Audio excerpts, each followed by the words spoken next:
Current తెచ్చినాం. ఒక 7-8 నెలల్లో కరెంటు బాగా చేసి ఏడాది అర్థం నుంచి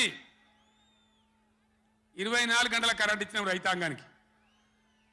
మీరందరూ సంతోషంగా నడింట పడుకొని పంటలు పండించారు. పాములు గర్వంగా తేలు గర్వంగా బాయిల కాడికి పోలే. కేసీఆర్ పోగానే కేసీఆర్ గవర్నమెంట్ పోగానే కట్కేసినట్టే బంద్ అవుతుంది ఆ కరెంటు. నేను 9 ఏళ్ళు ఇచ్చిన కరెంటు ఏం రోగమైంది, ఏం దానికి ఏమైనా మాయ రోగం వచ్చిందా? యాడికి బాయే కరెంటు, ఎటు బాయే? దద్దమ్మల రాజ్యం ఉంటే గట్లనే ఉంటుంది, చాతగాని చవటల రాజ్యం ఉంటే గట్లనే ఉంటుంది. వాళ్ళు ఉన్నంత మాత్రాన మనం నర్వస్ కావద్దు. ఎక్కడికక్కడ నిలదీయాలి. ఏమైందిరా బిడ్డ నా కరెంట్ అని అడగాలి. ఇవాళ నేను ఒక మాట కుల్లా చెప్తున్నా.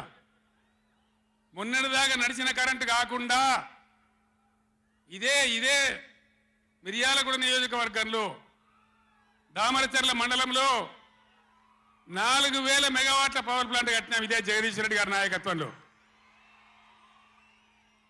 అయిపోయినాయి. 80% పనులు అయిపోయినాయి, 90% అయిపోయినాయి. అది కష్టపడి చేసేస్తే 2-3 నెలలు తిప్పల పడితే 4000 మెగావాట్ల పవర్ వస్తుంది. రామగుండంలో ఆనాడు మొదలుపెట్టినటువంటి ఎన్టీపీసీ పవర్ వచ్చేసింది. ఆల్రెడీ 800 మెగావాట్లు వచ్చింది, ఇంకో 800 మెగావాట్లు రాబోతా ఉంది. అంటే ఆనాడు నేను నడిపినాడు ఉన్నదానికంటే 5600 మెగావాట్ల పవర్ కరెంటు ఎక్కువ ఉండంగా కూడా వీళ్ళకి ఏం రోగం పుట్టింది? కరెంటు ఎందుకు ఇస్తలేరు? ఎందుకు తిప్పల పెడుతున్నారు? బిడ్డ అయ్యేల చెలో నల్గొండతోనే ఆపం.